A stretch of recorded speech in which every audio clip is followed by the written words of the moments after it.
What do we have here? Well, we have a 1929 barrel organ. Okay, this is really, really early Disney. Where in the world did you get this? Well, it came from my parents. They had a music room and filled with music boxes. This was part of their collection.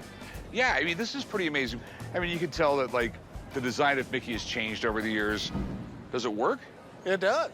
And I think it plays like 4 different tunes. Yeah, turn the crank there and...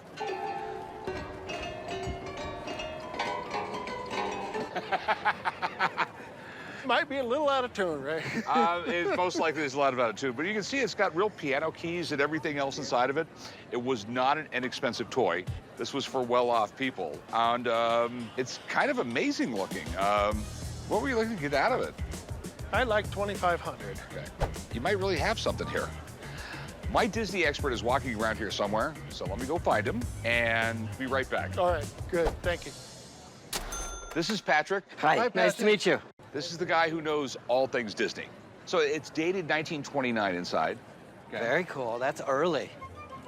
And during this time period, Disney did not have the licensing network that they do now. So there was a lot of unauthorized stuff, particularly made in European countries. So you're saying it's probably wasn't a licensed product? That's what I think, yes. Disney was still a small studio. They didn't even think about licensing it at that time. The graphics are actually really interesting because it looks like they're all Mickeys, but they're actually 2 Minnies. The only way you can tell, though, is that she has a dress on. They look exactly the same to mice. Really, really cool piece. Okay, so the big question is, what's it worth?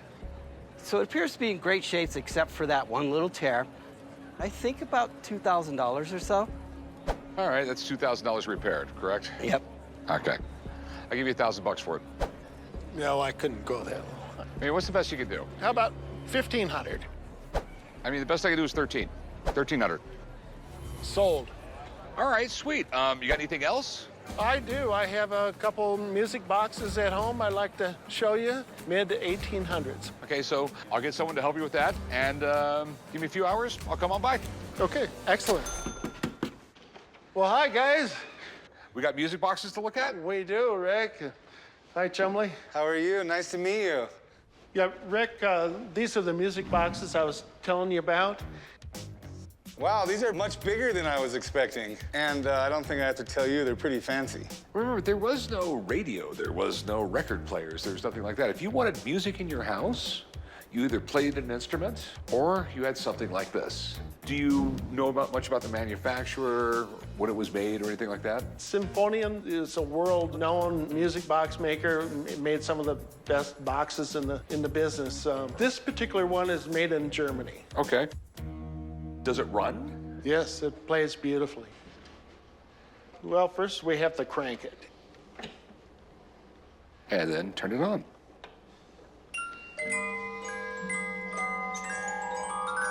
That's almost as beautiful as my voice. So how is this working right now? Basically, there's a bar, okay, and it's got little metal pens on it that make a note when they pass over one of these slots there. All right. The off switch, just like records or CDs or something, or tapes. You could take this wheel out and put a different wheel in for a different tune. Oh, okay. So what is that right there? We have a full orchestra music box. Lift this up here. That's beautiful. Made in Switzerland, late 1870s. These right here were much more complicated. It has bells, cymbals, a little bit of everything. Can you fire it up? You can. There's a lever right there, Rick. And Here we go.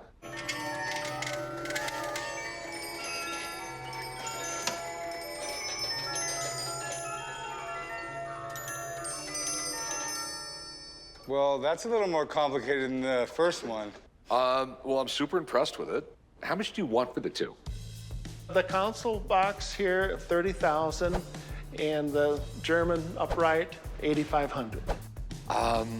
I contacted a lot of antique appraisers here in town, and I found one woman who knows a lot about these.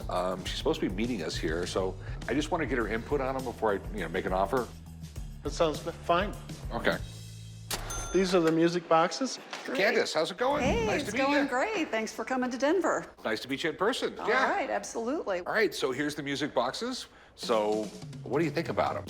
Okay, I've actually appraised one of these in the last 5 years. The technology in this one is cylinder-based. Now, a cylinder like this would have thousands of tiny pins on it. The pins on this don't look like they're terribly bent, but I do see that some of the teeth on the comb are a little bit off. So it's not going to play absolutely perfectly.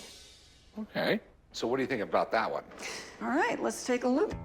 All right, this is what you call an upright disc music box. Rather than being as handmade as that one was, this was machine-made and could be mass-produced. And in fact, they were. Symphonian made probably about 100,000 of these models. Good question. What do you think they're worth? I would say that the Swiss cylinder box over there, in a pristine condition, I would probably put it between 30 and 40,000. However, with the condition issues that I'm seeing here, an auction price I would see at about $7,500. And the Symphonium? Since Symphonian is a little more mass-produced, I would put a value of this one at about $5,000. Okay. All right. Candace, thanks so much for coming by. I really, really appreciate it. You bet. My pleasure. Thanks. Guys, I will let myself out. Okay. Obviously, we're really far off on the prices. I mean, what are you willing to do on them? Well, I wanted to stay close to 30,000 on that one and 85 for this one, but Okay, I know you have an emotional attachment to it. They belong to your parents and everything like that. I mean, I love the one I bought off you, but we're just way too far off on these ones, I think. Yeah. Okay? thank you. Appreciate you guys coming out. Okay. If you have anything else, give me a call, okay? Okay.